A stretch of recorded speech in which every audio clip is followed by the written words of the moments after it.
रेश्मा क्रिएशनमध्ये माझा सर्वांना नमस्कार। आज प्रत्येक मुलीची इच्छा हे मी थोडासा व्हिडिओ दाखवणार आहे। प्रत्येक मुलीची इच्छा असते की लग्न झाल्यावर नवऱ्याने आपली सगळी हौस करावी, आपल्याला गजरा आणावा, आपल्याला पिक्चरला न्यावे, आपल्याला आपली पूर्ण हौस करावी, आपल्याला साडी आणावी, प्रत्येक सणाला आपले कौतुक करावे।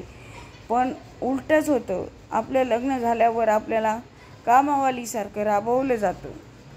लग्न झाल्यानंतर एक कामाला आणलेली मुलगीच आहे असे म्हणून तिच्यावर सगळेजण दबाव टाकतात।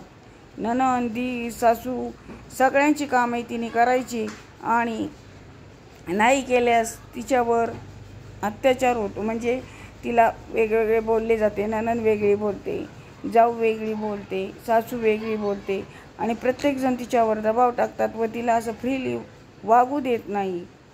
ही तर मनात आता हीच चूक घडत आहे। असं नाही, मुलीला लग्न झाल्यानंतर जवळजवळ 5-6 महिने तरी एखादे मूल होऊस तर फ्रीली वागू द्यावे, तिला कुठेही नवऱ्याबरोबर फिरण्याला जाऊ द्यावे व प्रत्येक गोष्टीकडे बारीक न लक्ष देता तिला हे काम येत नाही, ते काम येत नाही असे करू नये।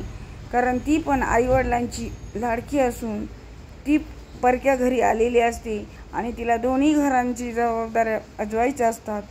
त्याच्यामुळे सून आली तरी ती काही नोकर नाही याचा विचार करूनच तिच्याशी वागावे व तिच्यावर दबाव असा फार काही टाकू नये आणि आपला पूर्वीचे विचार सोडून देऊन नव्या विचाराने चालावे। माझा व्हिडिओ आवडलास लाईक करा, सबस्क्राईब करा आणि शेअर करा।